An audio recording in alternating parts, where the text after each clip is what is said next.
আপনারা আমাকে সরাসরি মুখ্যমন্ত্রীতে বলেছিলেন প্রায় 13 লক্ষ মহিলা যে আমাদের নাম লক্ষ্মীর ভাণ্ডারে নেই, দেয়া হোক।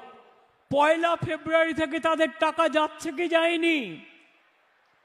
তাদের টাকা যেতে শুরু করেছে, ব্যাংকে খোঁজ নিন। প্রায় 10 লক্ষ বার্ধক্য ভাতা করে দিয়েছি, তাদের টাকাও 1 ফেব্রুয়ারি থেকে ব্যাংকে যাচ্ছে। মানবিক ভাতা 7,000 করে দিয়েছি, 85 লক্ষ কন্যাশ্রী করে দিয়েছি।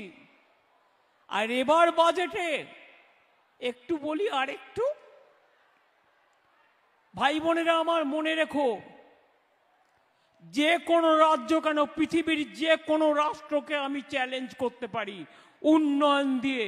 তার কারণ আমাদের সব কিছু কেড়ে নেওয়া সত্ত্বেও, আমাদের বঞ্চনা করা সত্ত্বেও, আমাদের দিল্লি আমাদের ভাতে মারা সত্ত্বেও, মনে রাখবে 1,18,000 কোটি ছাড়াও আরো মনে হয় গোপালিকা আরো 41,000 crore যেটা দেওয়ার কথা ছিল সেটাও দেয়নি।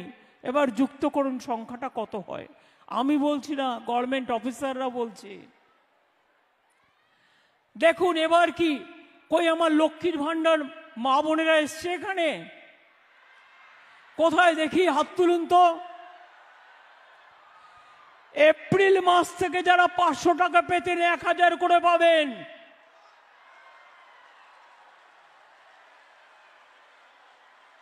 সবাই খুশি তো? একবার জোরে বলুন খুশি। আর তপশিলি আদিবাসী ভাই বোনেরা 1200 করে পাবেন। আর যতদিন জীবনে বেঁচে থাকবেন, 60 বছর বয়স হয়ে যাওয়ার পরেও আপনাদের এই লক্ষ্মীর ভাণ্ডার অটোমেটিক্যালি যতদিন বেঁচে থাকবেন চলবে। লক্ষ্মী ভাণ্ডার 2 বার্ধক্য ভাতায়। বেঁচে থাকুন আমার মা লক্ষ্মীরা, আমার মা সরস্বতীরা, আমার আম্মা, আমার মাদার সকলে। মনে রাখবেন